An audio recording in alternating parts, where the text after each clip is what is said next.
much for inviting me and reaching out to UNCTAD. UNCTAD is the United Nations Conference on Trade and Development. We are a department of the UN Secretariat, and we are based in Geneva. Indeed, my office is in this building on the 8th floor, so I understand that you had to queue for even an hour to get your badge. For me, it was easy. My office is here. And it is, of course, it is a privilege to be here. This room is especially beautiful, is very big, so sometimes it can be a bit intimidating. But I have rarely seen this room so full of people and so full of energy. So thank you for coming to the UN and making the UN the place for everybody.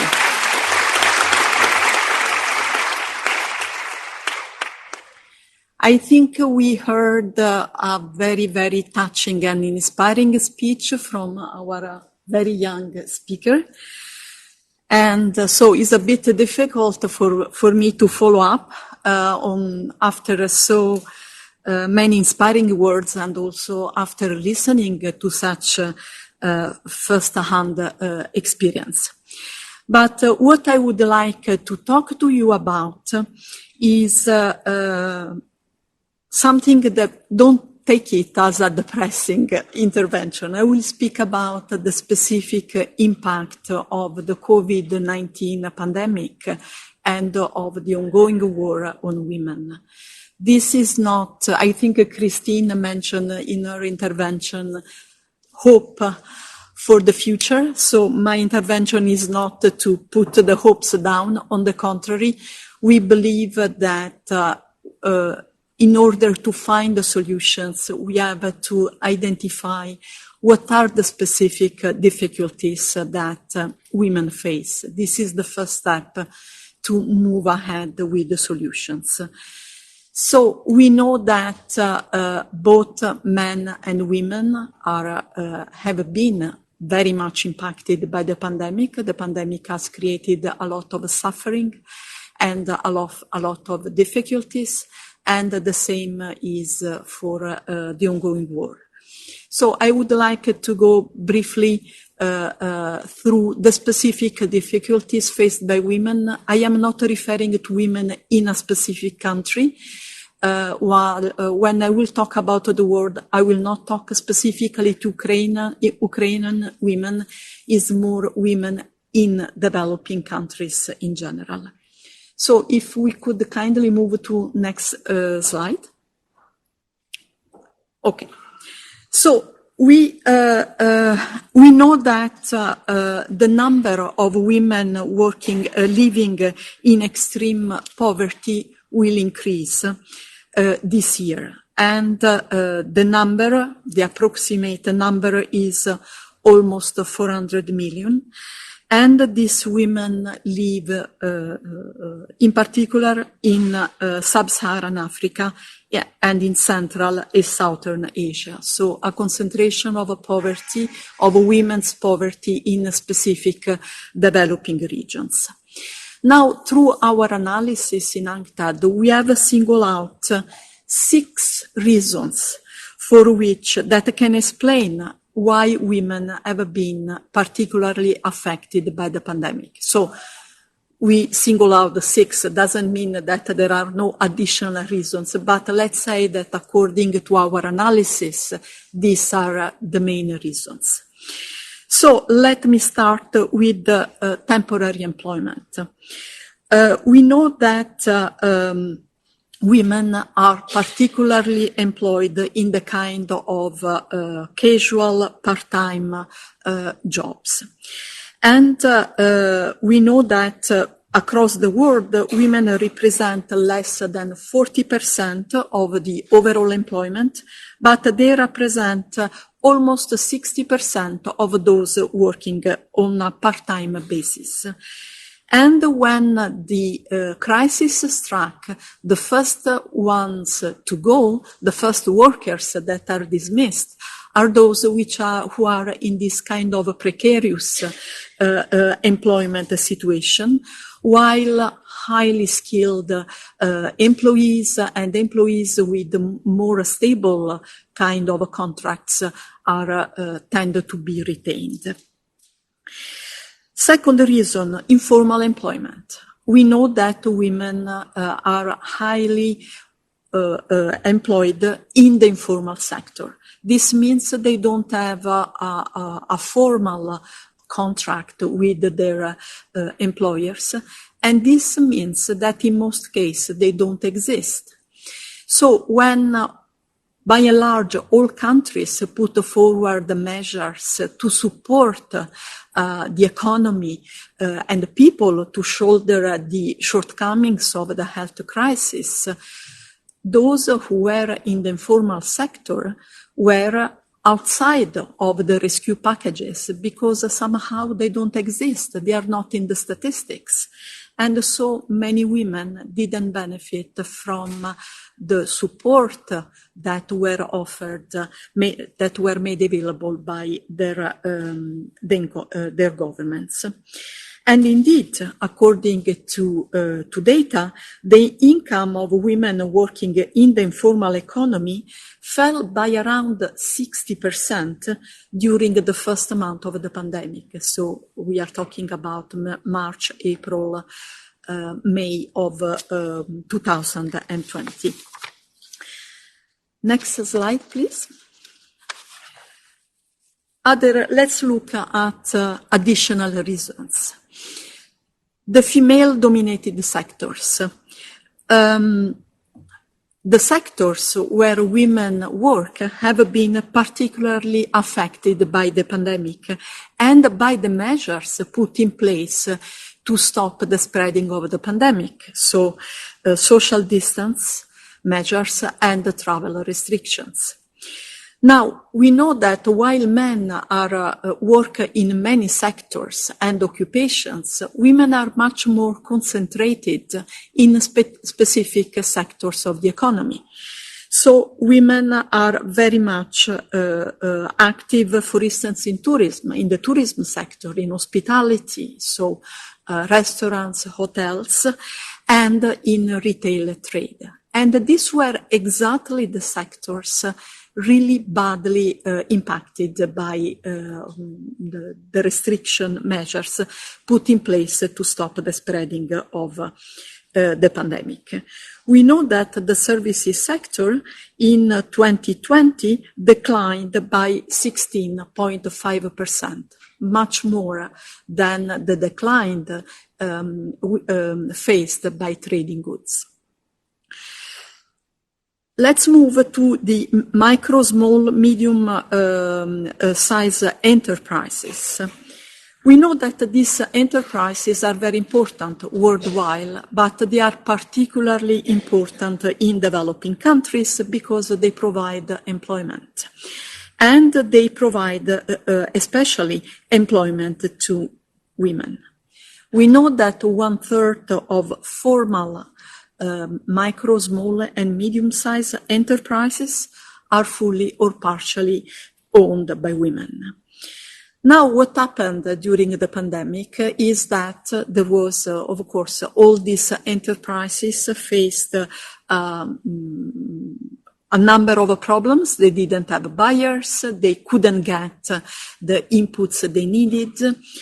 And in time of crisis, it is very important to have access to credit to make the enterprise survive during really the harsh times. But we also know that women's access to credit, to finance, is very limited. And this meant that many companies, small micro companies owned by women, collapsed during the pandemic because they didn't have enough access to credit that could have allowed them to survive, especially the first very difficult months of the pandemic. So we have some data here. During July and August 2020, in the LDCs, so we are talking about the 47 least developed countries, so the poorest countries among the developing countries. Women-owned companies, micro small companies, had higher rates of layoffs and less resources to sustain their business as compared to men-owned companies.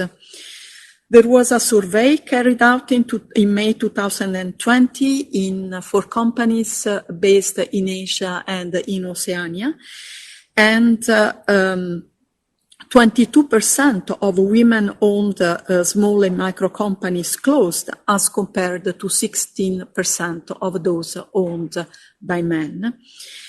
And 80% of women needs for a credit went unserved. So 80% of women couldn't get the access to finance that would have allowed them to make their companies survive. Then we have the increase of household responsibilities. We know that across countries and regions, women hold the lion's share of responsibility related to the household, to the care of children, of the elderly members of the family, of the sick members of the family. And this is true everywhere. Even if we talk about countries like Kristin's country, even in Norway, women hold a bigger responsibility related to household care work. Now, what happened during the pandemic was that the school closed, the day center closed, and some mild cases of COVID were treated at home. So the amount of work, care and household work for women increased enormously. So it increased also for men, but we know that that for women, according to data, it increased by 33% as compared to 26% for men. And because of this, we know that women usually have the double task of working inside the household and outside for paid activities. But since the amount of household responsibility increased so much, many of them completely quit the labor market. And this is is something that should make us reflect, because all the advances in making women active in the labor market somehow stopped, because women couldn't face the double responsibilities. The household work became too heavy, and some of them quit the labor market. And again, this happened in the United States, it happened in Chile, it happened in Turkey, it happened across countries and the region. 6 points we have kind of picked up as among the main reasons why the pandemic had a specific harsh impact on women is domestic violence. Because especially for during the period where really was impossible to get out of the home, people could not leave their home, and because of the financial stress that families went through, there was an increase in domestic violence. And we know that domestic violence usually is underreported because women don't report it. But even considering the underreporting, there was a surge of cases of domestic violence between 30 and 50%. And again, here we are talking about this phenomenon affecting all countries and regions. And we also know that domestic violence is not only something extremely painful and long-lasting shock for women, but at the personal level, but it also has very negative impact on women's productivity, capacity to contribute to the economy and to the society. So the overall impact is very negative. Now, what is, if I can have the next slide, please? What is happening for the recovery? What we are seeing is that the post-pandemic recovery has been divergent even before the starting of the war. We have seen that rich countries and some emerging economy are returning to pre-pandemic output trends. And this because they could, people and companies could enjoy a lot of support, financial support offered by, made available by governments, and because people had early access to vaccines. The situation is different for developing countries, which are still and for years will face the shortcomings of the pandemic. So we see, for instance, that in developing countries, women are still underperforming regarding their presence in the labor market, and this trend is expected to continue even next year, while we see that in developed countries, women are expected to outperform men in the recovery, so they are coming back to the labor market. Now, I mentioned that... I was timing. Okay. I just wanted to mention that a data that to me is very telling, that is the LDCs, so these 47 really poor countries were able to support their people with $18 per person.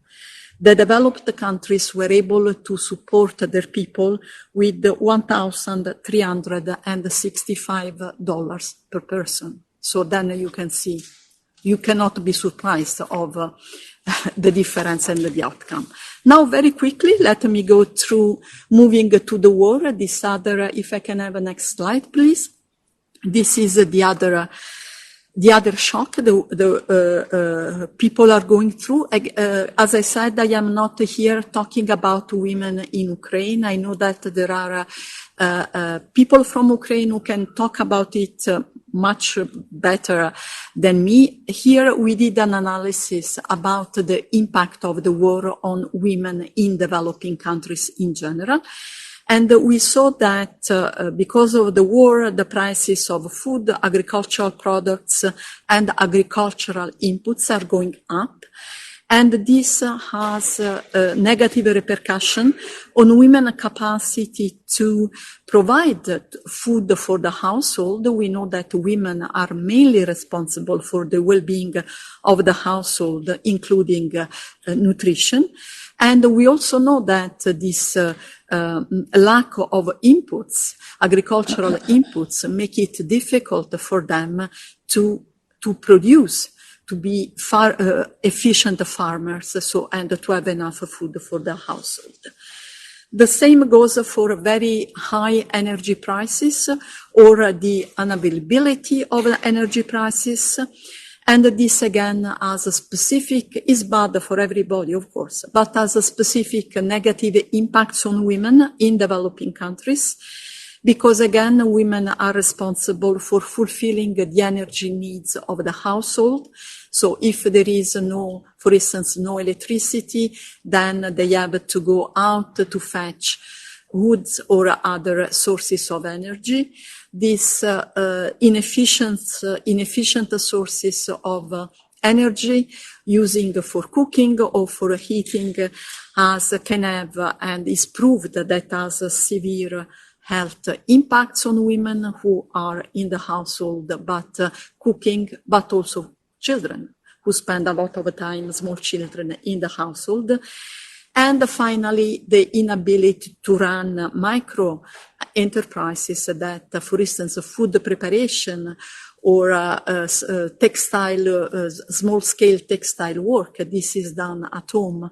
And if there is no energy or affordable energy, this small micro enterprises cannot. Yeah, it was at the end. Okay, well, thank you so much. And,